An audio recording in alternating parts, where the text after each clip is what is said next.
Graça e paz, shalom! Hoje é o 20º dia da leitura de Provérbios. E nós iniciamos o capítulo 20 com a ideia final do capítulo anterior, que trata do escarnecedor. Se você olhar o capítulo 19, versículo 29, que vai dizer que os juízos estão para os escarnecedores e os açoites para as costas dos tolos. E no capítulo 20, no versículo 1, a gente vai ver que o texto traz a seguinte informação. Diz que o vinho e a bebida forte levam o homem à desordem e quem entra nesse caminho de embriaguez nunca será alguém sábio, mas um escarnecedor.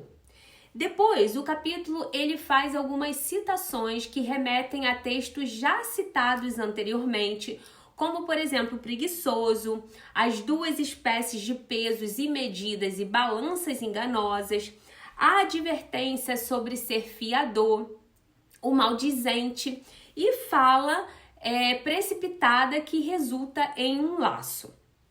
O versículo de destaque desse dia, na verdade, são dois versículos, o 12 e o 27, que diz assim: ouvido que ouve e olho que vê, ambos Adonai os fez. E o outro versículo que diz: o espírito do homem é lâmpada do Senhor e vasculha o mais íntimo do ser. Veja que há um peso igual sobre ouvir e ver. Estamos tão habituados a ouvir e enxergar que nós desprezamos a profundidade desses dois sentidos. Mas quem tem alguma deficiência sabe muito bem como eles são preciosos.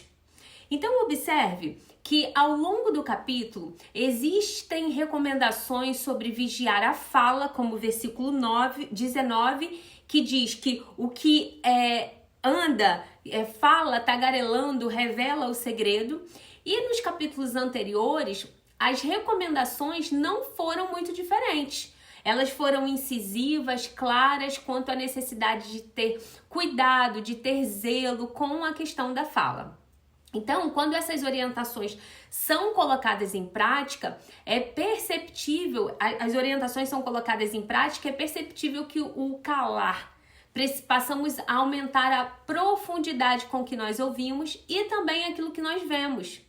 Então, separe uma roda de conversa. Ao invés de você participar da conversa, falando junto com as pessoas, compartilhando do mesmo assunto, faça um teste. Não fale, apenas ouça e observe as pessoas. Você vai extrair lições que quando você estava falando com eles, não conseguiria observar.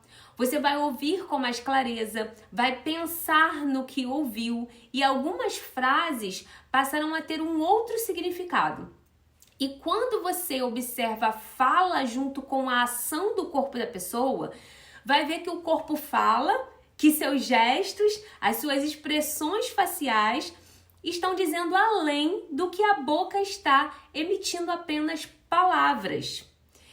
Então vamos refletir hoje.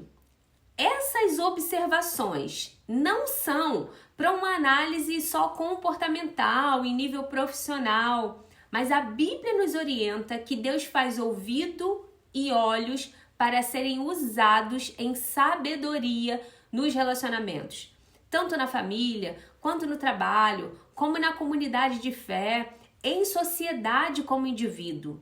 E também, eles são instrumentos espirituais de comunicação, dons que alguns recebem e vão precisar aprender a desenvolver e que devem ser administrados com zelo e com equilíbrio.